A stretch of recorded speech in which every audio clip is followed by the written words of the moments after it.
3. 인체 조절의 중심부, 척수와 뇌, 그리고 뇌하 수체. 오늘날 인체과학은 신경과학 및 뇌분비 계통의 과학적 연구 성과를 통해 인체의 비밀을 밝히는 매우 의미 있는 결과들을 던져주고 있다. 신경과 뇌분비 계통의 중요성은 그 각각의 역할이 각 기관을 통괄 관리하고 각 기능 간의 조화로운 조절을 맡고 있다는 데 있다.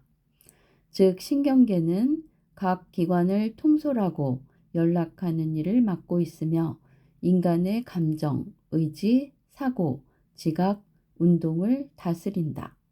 그리고 뇌분비계는 호르몬을 분비하여 이를 혈액 속으로 보내어 인체의 성장 발육 및 각 기능의 조화를 이루도록 한다.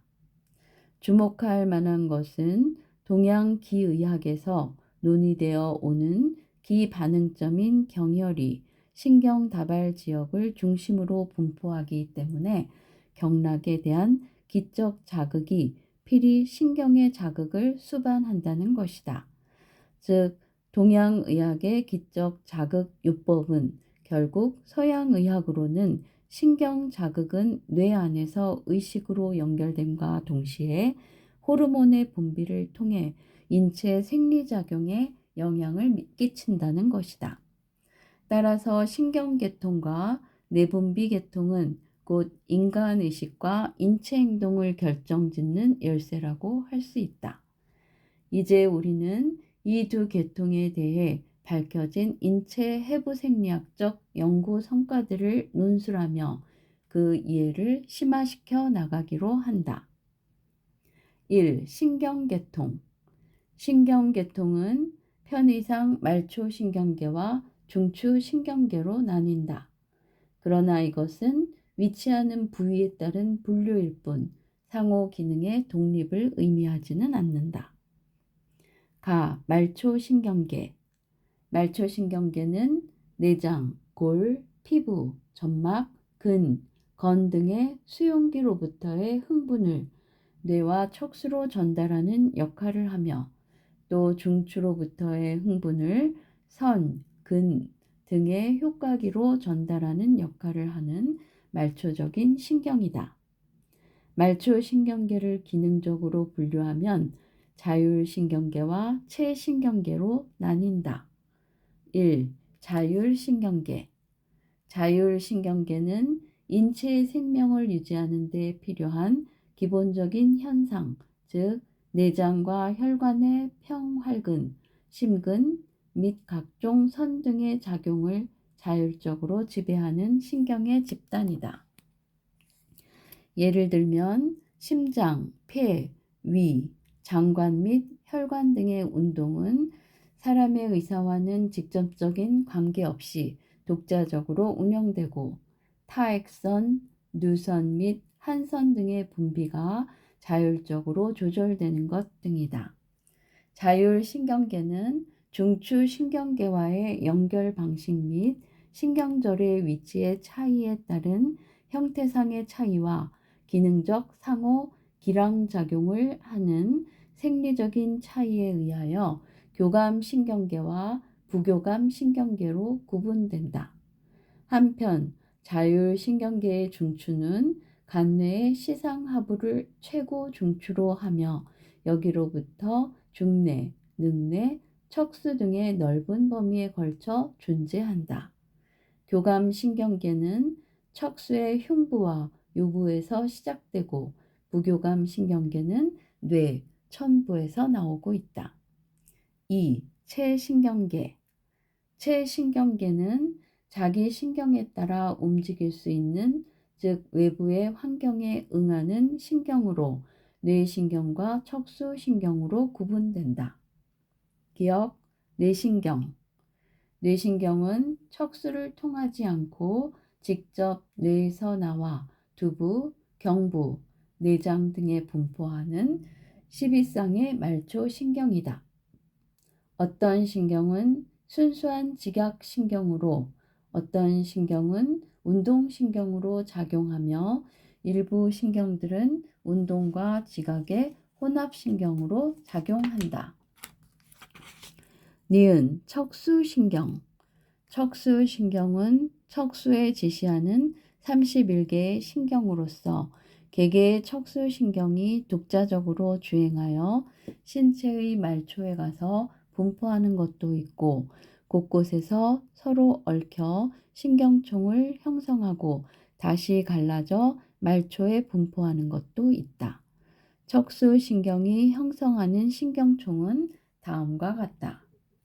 척수신경총, 경신경총, 완신경총, 요신경총, 천골신경총, 미골신경총.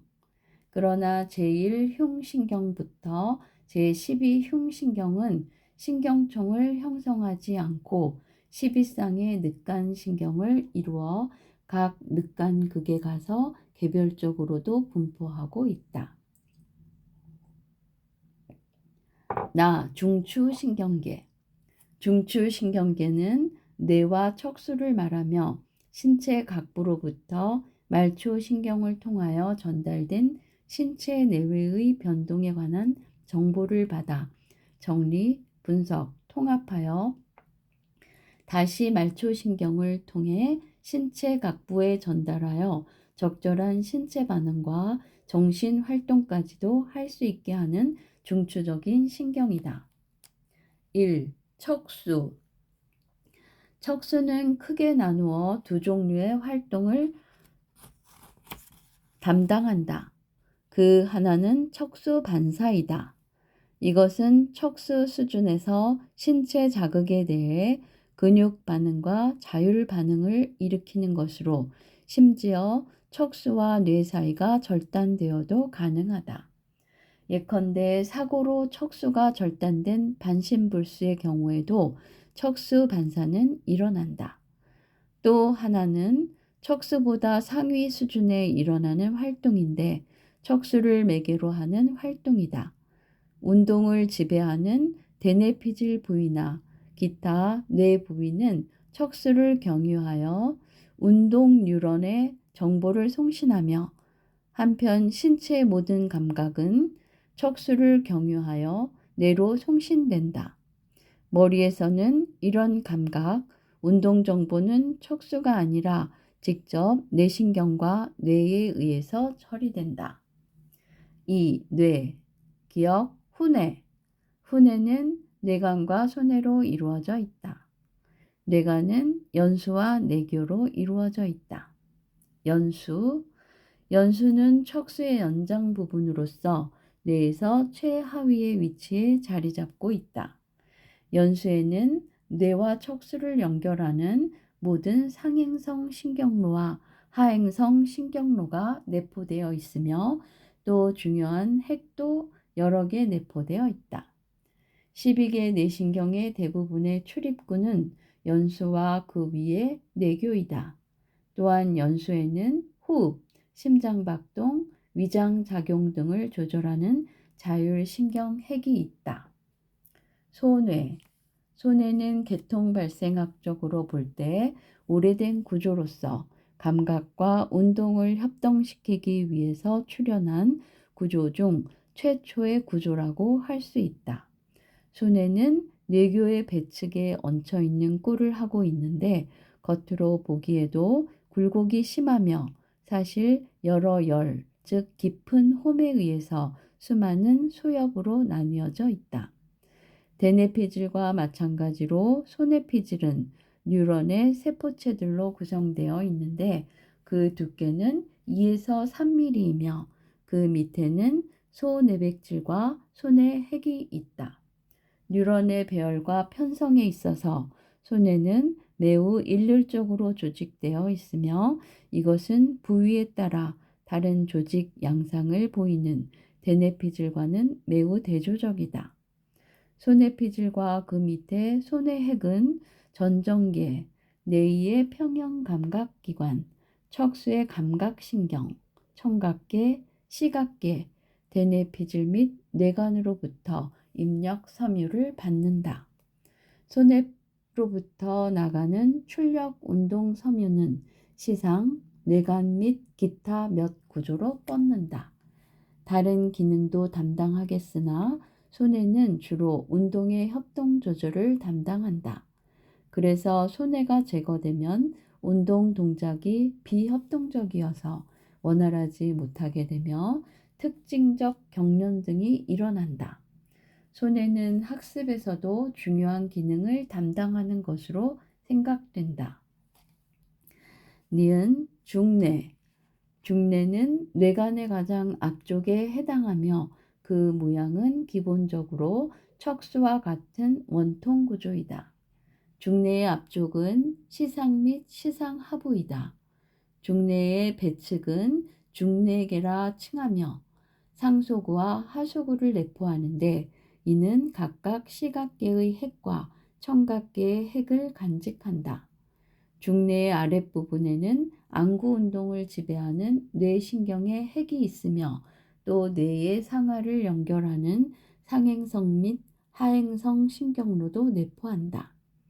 적핵이라 칭하는 큰 핵이 있으며 흑질이라 칭하는 흑색을 띤 뉴런들도 역시 중뇌 본측에 자리 잡고 있다. 적핵과 흑질은 운동의 통제에 관여하는 핵이며 예컨대 흑질의 뉴런이 변성하면 즉 병들면 파킨슨씨 병에 걸린다. 연수, 뇌교 및 중뇌는 진화의 역사에서 일찍 출현한 구조이며 물론 종에 따라 약간 상이하기는 하지만 대체로 물고기에서 인간에 이르는 모든 종에서 그 구조와 조직이 놀랄 정도로 흡사하다. 신경 조직에 관한 일반 원리로서 어떤 신경 구조의 크기와 법적성이 그 구조의 행동의 중요성과 관계가 있다는 원리가 있다. 포유류에서는 박쥐가 남달리 큰 소하구, 청각 중계핵을 지니고 있는데 이것은 박쥐가 청각 정보를 유난히 많이 사용하는 것과 관계가 있다. 박쥐는 음파 탐지기 같은 방법을 사용한다. 즉 어떤 물체의 위치를 탐지하기 위해서 박쥐 스스로 고주파 소리를 내어 되돌아온 그 반향음을 청취한다. 신경 구조의 크기와 복잡성이 행동의 중요성과 상관한다는 원리는 뇌 구조의 기능에 관해 많은 단서를 제공하였다. 디귿 전뇌, 간뇌. 간뇌는 중뇌와 대뇌 사이에 있으며 그 속에는 제3뇌실이 있다. 간뇌의 후상부에 송가체가 있고 하부에는 뇌하수체가 돌출되어 있다. 제3뇌실의 측벽을 이루는 두 개의 회백질 덩어리가 있는데 큰 덩어리는 시상, 바닥에 있는 것은 시상하부라 한다. 1. 시상. 뇌에 있어서 지각신경로의 중계핵으로서 척수에서 뇌관을 통하여 올라가는 지각신경은 여기서 뉴런을 바꾸어 대뇌피질로 보내진다. 만약 시상이 손상되면 완전 의식 상실을 일으키거나 반대로 통각이 예민하여진다. 2. 시상하부.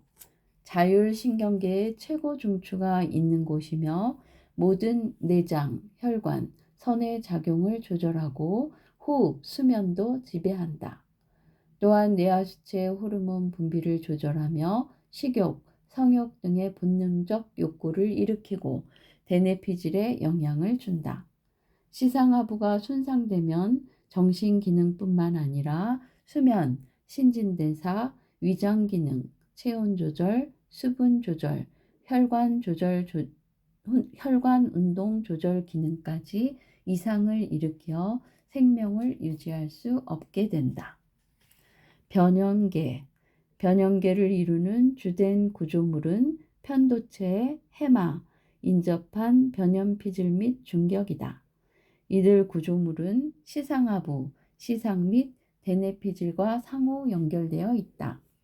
변형계는 뇌의 내측 중심, 안쪽 한가운데를 둘러싼 구조들로 이루어져 있으며 여기에는 축두엽의 내측 부위도 포함된다.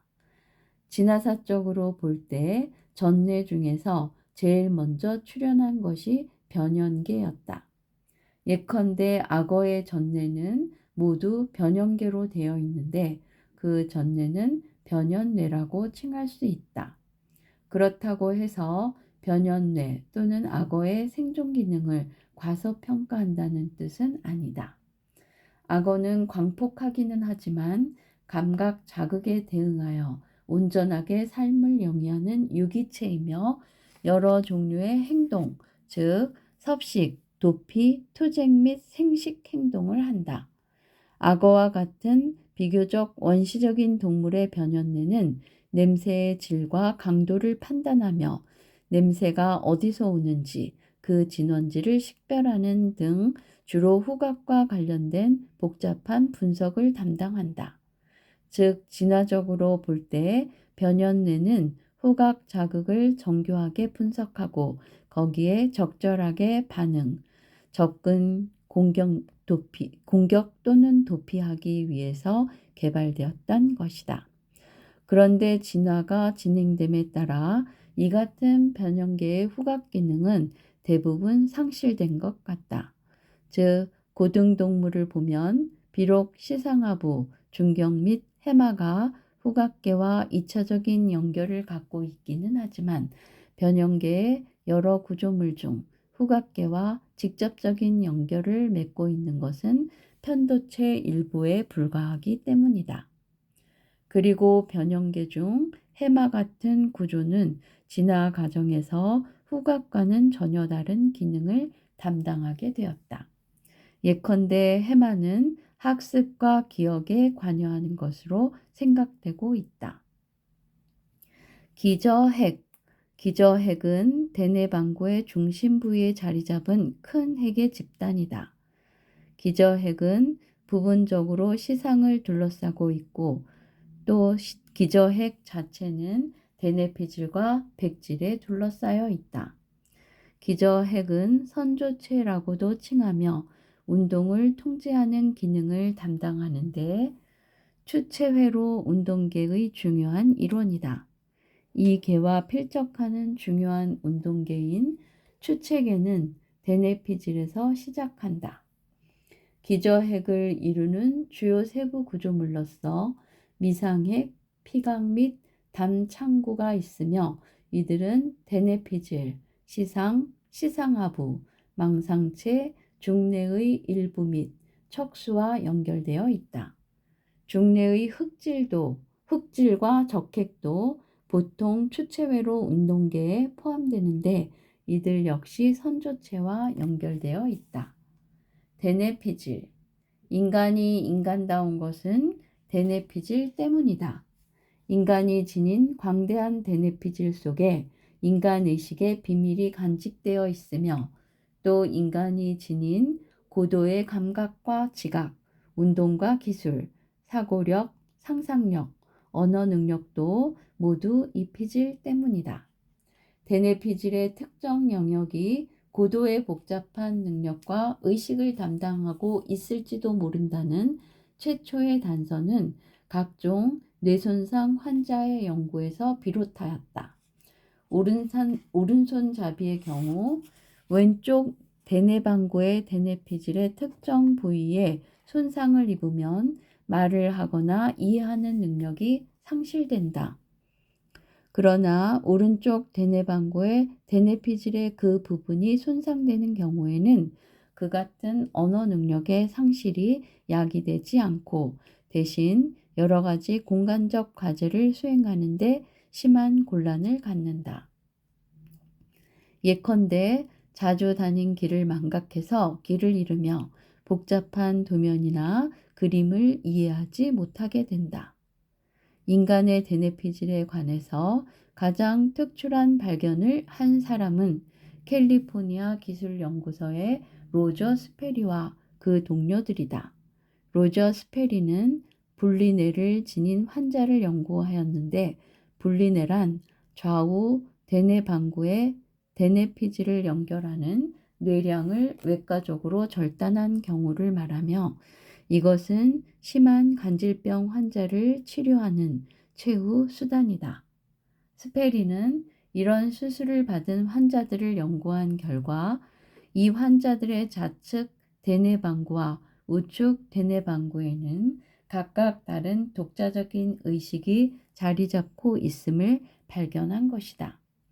즉, 좌측 대뇌방구에는 말이나 언어로 표현될 수 있는 의식이 있는 반면 우측 대뇌방구에는 언어적이 아닌 의식이 있다는 것을 발견한 것이다. 물론 분리뇌를 지닌 환자가 아닌 정상인에게서는 좌우 대뇌방구가 상호 연결되어 있기 때문에 이 같은 두 의식도 상호 간에 전달되며 서로 손잡고 작용한다. 이 연구 업적으로 스페리는 1981년 노벨상을 수상했다. 대뇌는 중추신경계의 가장 큰 부피를 차지하는 구조물로 두개강 속에 위치하는데 두개강의 약 80%를 차지하고 있다. 상부에서 볼 때는 전체적으로 난원형이며 좌우가 대칭인 두 개의 방구로 나누어진다. 이것을 대뇌방구라 부르고 있다. 좌우 반구는 내측면 중앙 일부가 뇌량에 의하여 연결되어 있을 뿐 나머지 부분, 즉 앞뒤와 위는 서로 떨어져 있어 두 반구 사이에는 전후로 깊은 홈을 이루고 있다. 이 홈을 정중대뇌종혈이라고 하며 이 열 속에 수막의 연속인 대뇌겸이 위치하여 좌우의 방구를 분리시키고 있다. 대뇌피질이란 뇌를 뒤덮고 있는 표면 껍질을 지칭하는 것으로 뉴런 및 기타 세포로 구성되어 있으며 껍질의 두께는 약 3mm이다. 인간 뇌의 그림을 여러분이 볼 때 두 대뇌방구의 표면이 대뇌피질이다. 대뇌피질의 표면은 여러 개의 영역으로 세분될 수 있는데 그중 제일 식별하기 쉬운 영역은 감각 기능을 담당하는 영역이다. 즉, 눈이나 귀와 같은 감각기관에서의 감각 정보는 대뇌피질의 특정한 영역에서 각각 투사된다. 예컨대 시각 정보는 후두엽 영역으로 투사되며 신체 피부에서 비롯하는 정보는 두정엽 영역에 투사되며 청각 정보는 축두엽 깊이 매몰되어 있는 청각피질에 투사된다. 신체 피부를 담당하는 영역 바로 앞에는 운동을 관장하는 운동피질이 있다. 대뇌피질의 감각 영역은 그 감각기관 표면을 대표하는 일종의 지도를 간직하고 있다. 신체 피부의 경우에는 사실 신체 피부의 지도가 대뇌피질에 대표되어 있다. 눈의 경우에는 안구 후면의 감각 수용기, 즉 망막의 지도가 대뇌피질의 후두엽에 형성되어 있다. 안구의 수정체는 외부 세계의 2차원적 상을 망막에 투사하므로 대뇌피질의 시각 영역은 인간이 보는 시각 세계의 지도를 표시하고 있다. 청각의 경우는 그렇게 간단하지 않다. 청각을 담당하는 대뇌피질 영역은 뇌위에 자리 잡고 있는 달팽이관 속에 있는 유모세포들이 배열을 반영하고 있다. 음파의 주파수는 그 고하에 따라 달팽이관 속의 자리로 부호화된다.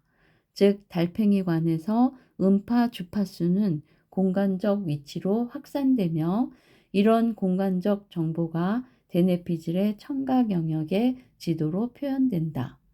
인간의 대뇌피질에 몇 개의 영역이 있는지에 관해서 권위자들의 견해는 일치하고 있지 않다. 몇 개라는 것에서부터 200여 개에 이른다는 등 여러 추산이 있다. 그러나 기본적인 감각 영역과 운동 영역에 대해서는 모두 견해의 일치를 보이고 있다. 그 나머지 대뇌피질 영역은 임의로 연합 영역이라 불리고 있다. 대뇌피질에서 연합 영역이 차지하는 상대적 크기는 인간과 기타 영장류에서 크게 증가하였는데 이들 연합 영역의 기능에 대해서 우리는 이제 겨우 이해하기 시작한 단계에 있다. 흥미롭게도 대뇌피질의 주요 감각 영역과 운동 영역의 기본 조직은 쥐에서 인간에 이르기까지 모든 포유류에서 실질적으로 동일하다.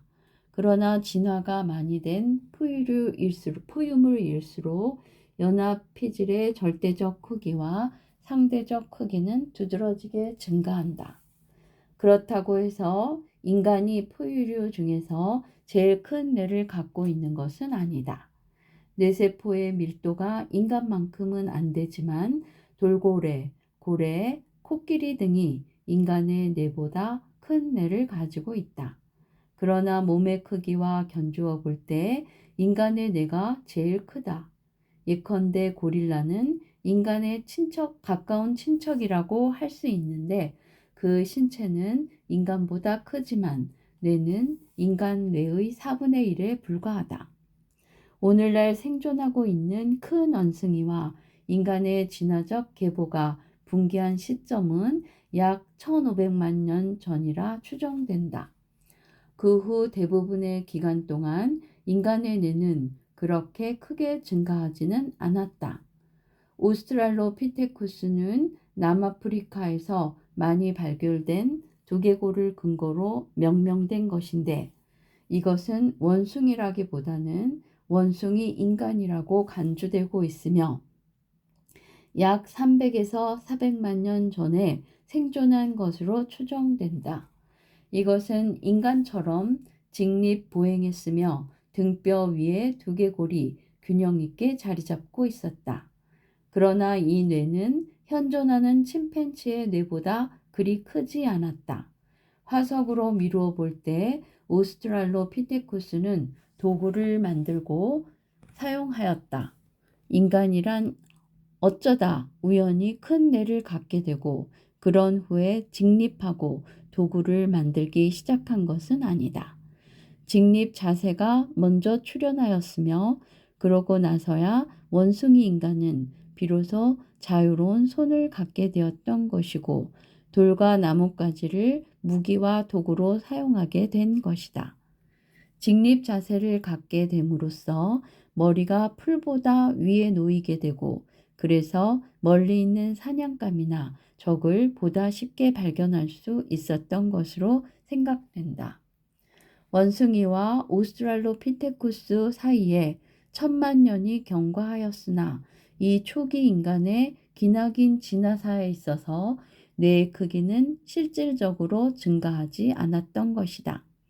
이것은 아직도 불가사의한 현상으로 그 원인이 해명되지 않았지만 인간의 뇌 크기가 폭발적으로 증가하게 된 것은 약 300만 년도 못 되는 기간 동안의 일이며 이런 폭발적 증가는 우리 조상이 원숭이가 아니고 직립하는 원숭이 인간으로 된 후에도 아주 오랜 시간이 경과한 후에야 일어났던 것이다. 그런데 이 같은 뇌 크기의 증가는 실질적으로 모두 대뇌피질의 비상한 팽창 때문이었다. 그리고 우리는 아직도 왜 이런 현상이 일어났는지에 대해서 명확한 이해를 하지 못하고 있다.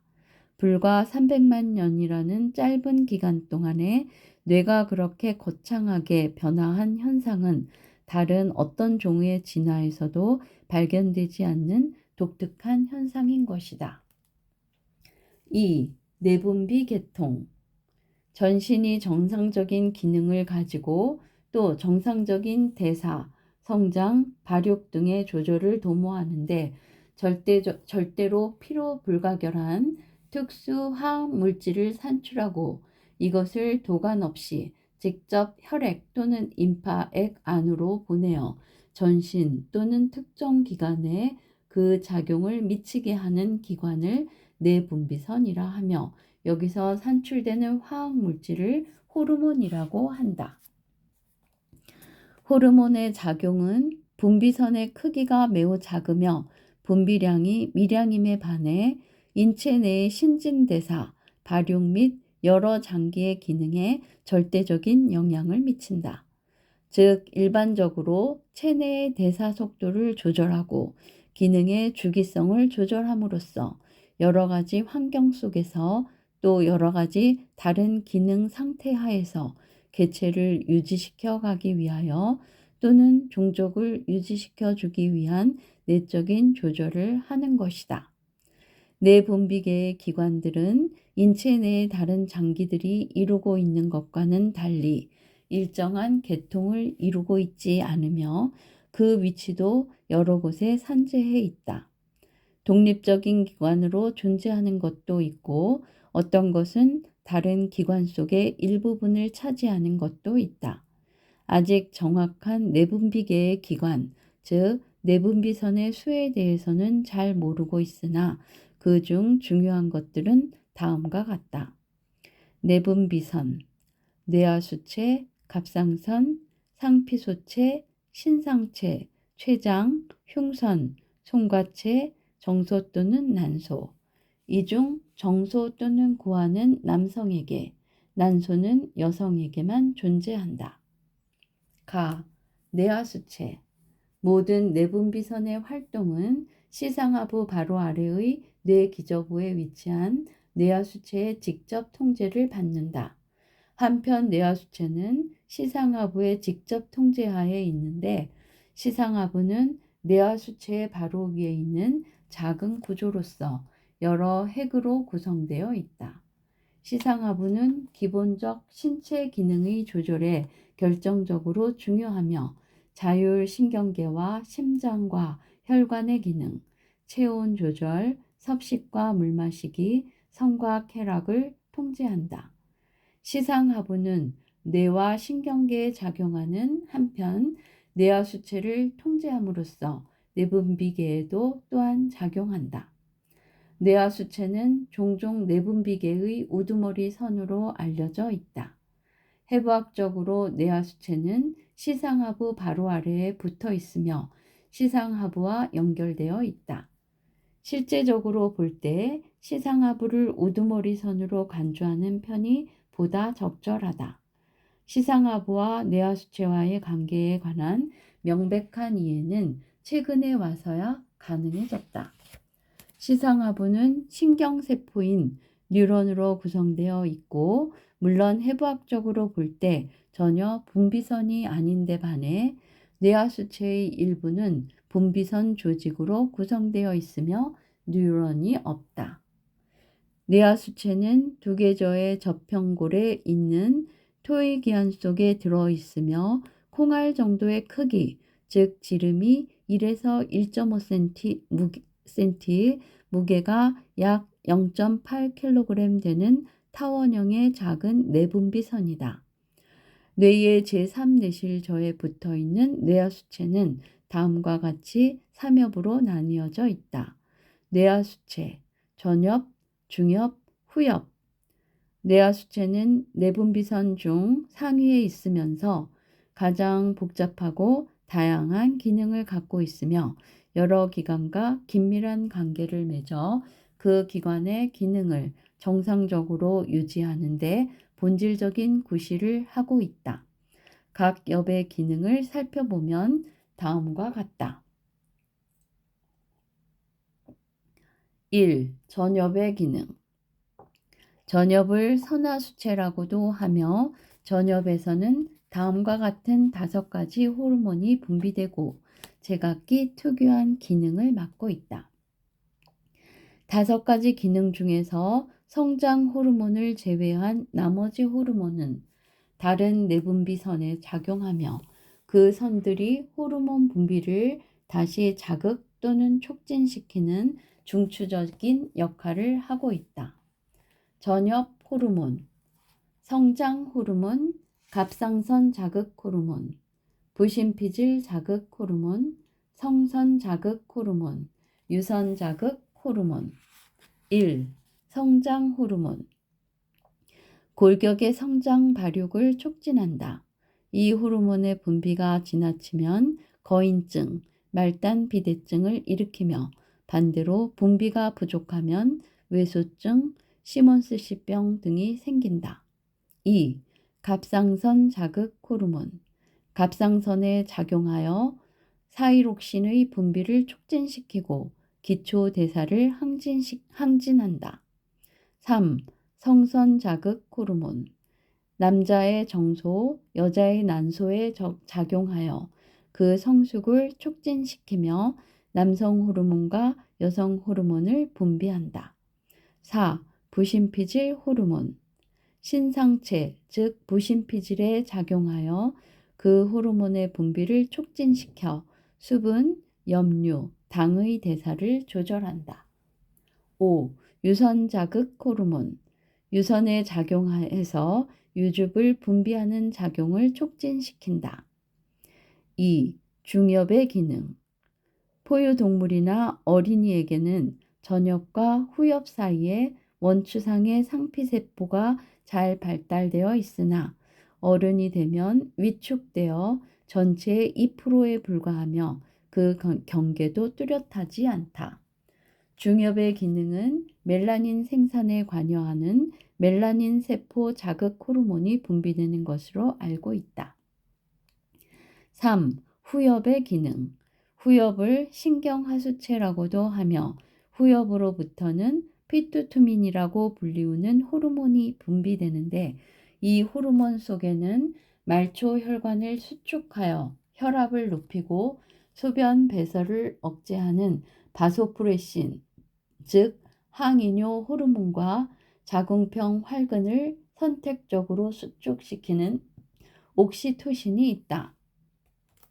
후엽에 이상이 생기면 항이뇨 호르몬의 분비가 정지되어 요붕증과 번갈증이 발생하게 된다. 다른 내분비선의 분비 호르몬 및 기능. 뇌와 수체 이외의 중요한 내분비선의 분비, 호르몬 및 기능은 다음 페이지의 도표에 나타나 있다.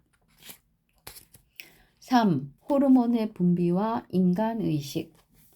인간 해부 생리학적 연구 결과를 통해 인체의 심리 상태나 행동 양상은 결국 신경을 통한 자극 전달과 뇌에 의한 인지를 거쳐 궁극적으로 호르몬으로 분비됨으로써 그 구체적인 모습이 결정된다.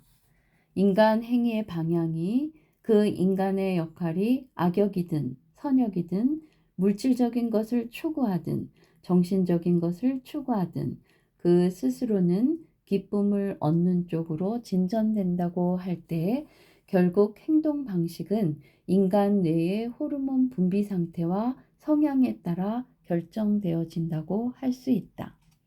인간이 추구하는 모든 행위는 바로 뇌 속의 호르몬 분비로 이어지고 이때 얻어지는 쾌감은 뇌로 하여금 그 쾌감을 얻는 방향으로 행위를 끌고 가고 있다고 볼 수 있는 것이다. 또한 적당한 호르몬, 예를 들어 엔돌핀의 분비는 인체 내부의 방역 체계를 강화시키고 자연 치유력을 극대화시키는 역할을 하기도 한다.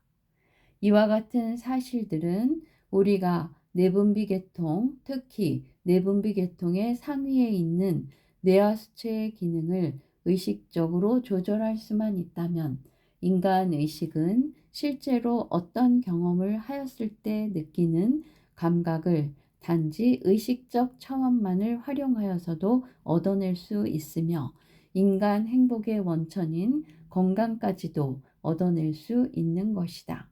이것은 사회의 가치 체계가 지극히 물질적 욕망 추구에 젖어 있는 오늘의 현실을 바라볼 때 매우 의미 있는 것으로서 굳이 유한한 물질적 차원의 경쟁적 취득이 없어도 물질적 욕망 취득 후에 얻을 수 있는 쾌감과 더불어 정신적 건강까지도 상단전을 개발함으로써 그대로 얻어낼 수 있기 때문이다. 상단전은 바로 인체 내분비 계통의 상위에 위치한 뇌하수체 부위에 있다. 따라서 상단전의 완성자는 내분비 계통의 완전한 자기 조절이 가능해진다. 또한 뇌하수체 부위는 인간의식의 뿌리로서 인간의식을 천부성으로 연결시키는 관문이기도 하다.